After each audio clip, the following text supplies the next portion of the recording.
নমস্কার।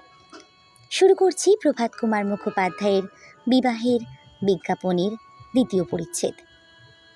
আশা করি প্রথম পরিচ্ছেদ শুনেছেন। যদি না শুনে থাকুন, ডেসক্রিপশন বক্সে প্রথম পরিচ্ছেদের লিংক দেওয়া আছে, সেখানে ট্যাপ করে আগে ওটা শুনে আসুন। না হলে কি বলুন তো, আসলে গল্পের ঠিক মজাটা উপলব্ধি করতে পারবেন না। শুরু করা যাক। কাশীর কেদারঘাটের নিকট একটি ক্ষুদ্র গলির মধ্যে একটি ত্রিতল অট্টালিকা। বেলা দ্বিপ্রহরীর সময় তাহার একটি কক্ষে মেঝেতে 17 ইঞ্চ বিছাইয়া দুই ব্যক্তি বসিয়া দাবা খেলিতেছিল। একজনের শরীর দৃঢ় ও বলিষ্ঠ, কিছু স্থূল, গৌরবর্ণ পুরুষ। অপরটির দেহ ক্ষীণ হইলেও শারীরিক বলের পরিচয় তাহার অঙ্গ প্রত্যঙ্গে দৃশ্যমান। এই দুই ব্যক্তি কাশীর দুইজন প্রসিদ্ধ গুন্ডা।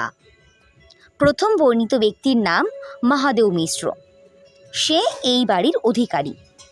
আর দ্বিতীয় ব্যক্তির নাম কানহাইয়ালাল, সে মহাদেও মিশ্রের একজন প্রিয় সাকরেদ। ভৃত্য হাসিয়া তামাক দিল। তাহার পর নিজ মেরজাইয়ের পকেট হইতে একখানি পত্র বাহির করিয়া বলিল, এই চিঠি আসিয়াছে। কানহাইয়ালাল চিঠি লইয়া ঠিকানা পড়িল। লালা মুরলীধর লাল, মহাদেও মিশ্রের বাটি, কেদারনাথ, বেনারস সিটি। পড়িয়া কানহাইয়ালাল বলিল, লালা মুরলীধর, তোমার সেই ভাড়াটিয়া লালা মুরলীধর তো 2-3 বছর হল এই বাড়ি ছাড়িয়া গিয়াছে। মহাদেও ধূমপান করিতে করিতে বলিল, লালা মুরলীধর তো এই নকলে বদলি লইয়া গিয়েছে। এই চিঠি খোল, দেখ কি সমাচার। কানহাইয়ালাল বলিল, মুরলীধরকে ঠিকানা কাটিয়া পাঠাইবে না?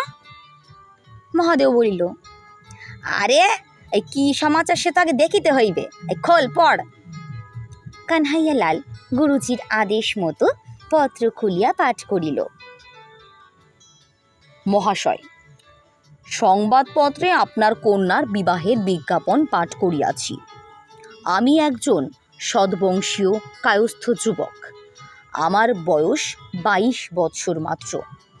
আমি এলাহাবাদ কলেজে BA শ্রেণী অবধি অধ্যয়ন করেছিলাম, কিন্তু পরীক্ষার পূর্বে পীড়াক্রান্ত হওয়ায় পাশ করিতে পারি নাই। আমি জাতিভেদ মানি না। বিলাত যাইবার জন্য আমার বাল্যকাল হইতেই বাসনা। যদি মহাশয় আমাকে আপনার কন্যার যোগ্য পাত্র বিবেচনা করেন, তবে আমি বিবাহ করিতে প্রস্তুত আছি। আমি বাল্য বিবাহের বিরোধী, এ কারণে অদ্যপি বিবাহ করি নাই। আমি সচ্চরিত্র ও সত্যবাদী। আজ্ঞা পাইলে আমি মহাশয়ের সহিত গিয়া সাক্ষাৎ করি। যদি কুমারীর একখানি ফটোগ্রাফ থাকে তো পাঠাইয়া বাধিত করিবেন। ইতি লালা রাম অবতার লাল, মহল্লা গোরাবাজার, শহর গাজীপুর। পত্র শুনিয়া মহাদেও মিশ্র হাসিতে লাগিল, বলিল, এ বড় তামাশা। সে মেয়ের তো কবে বিবাহ হয়ে গিয়েছে। বলিতেছে যে সংবাদপত্রে বিজ্ঞাপন দেখিলাম, তো সে কি? মহাদেও বলিল, জানো না, এই লালা মুরলীধর আখবারে লুটিশ ছাপাইয়া দিয়াছিল কি না। উহারা ব্রাহ্মা সমাজি লোক, উহাদের সঙ্গে তো ভালো কায়েত ক্রিয়াকর্ম করিবে না, তাই লুটিশ ছাপাইয়া দিয়াছিল। তা আমি তো শুনিয়াছি যে কায়েতের সঙ্গেই বিবাহ হইয়াছে। আরে হ্যাঁ, কায়েত বটে, কিন্তু বিলাত গিয়া ওই বালিষ্ঠর হইয়া আসিয়াছিল। কায়েত বটে, বড় ঘরানাও বটে। এই লুটিশ পড়িয়া সে সময় আরও অনেক লোক আসিয়াছিল, কিন্তু লালা মুরলীধর বলিল, আমি যখন বালিস্টারি পাশ করা জামাই পাইতেছি, তখন আর কাহাকেও দিব না। এই বাড়িতেই বিবাহ হইল, আর সে আজ 3 বৎসরের কথা। কানহাইয়ালাল ঘাটি নাড়িয়া বলিল, ঠিক। কিয়ৎক্ষণ চিন্তা করিয়া বলিল, তো ওই যে লিখিয়াছে ফটোগ্রাফ পাঠাইতে, সে কি? মিশ্র বলিল, হ্যাঁ জানো না, আরে ওই যে তসবির হয়, একটা বাক্স থাকে, তাতে একটা সীসা লাগানো থাকে, মানুষকে সম্মুখে দাঁড় করাইয়া দেয় আর ভিতরের তসবির ওঠে, তাহাকেই ফটোগ্রাফ বলে। কানহাইয়ালাল শুনিয়া বলিল, ও হো, ঠিক ঠিক, এইবার মালুম হইয়াছে। তবে একটা ভালো শিকার জুটিয়াছে, উহাকে চিঠি লিখিয়া আনা হোক। মহাদেব মিশ্র বলিল, তাহার কাছে আর কি মিলিবে, 2-4-10 টাকা মিলিবে কিনা সন্দেহ। কানহাইয়ালাল বলিল, না, সে যখন শাদি করিবে বলি আসিবে, তো তখন নিশ্চয় সোনার ঘড়ি চেন আংটি লাগাইয়া আসিবে, আর নিজের না থাকিলে অন্যের চাইয়া লইয়া আসিবে। তাহাকে আসিতে লিখি, কেবল ফটোগ্রাফটার কি করি? মহাদেব বলিল, সেজন্য ভাব নাকি, ওই ফটোগ্রাফ বাজারে অনেক মিলবে। চৌকে যে মোহাম্মদ খানের দোকান আছে কি না, সেখানে পার্সি থিয়েটার দলের অনেক খাপ সুরত আওরাতের তসবির আছে, তো সেই একখানা কিনিয়া পাঠাইলেই হইবে।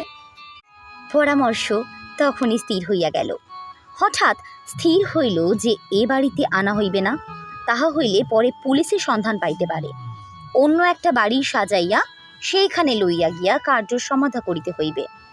1 পেয়ালা ভাং, তাহার সঙ্গে একটু ধুতুরার রস, আর কিছুই করিতে হইবে না। ধন্যবাদ।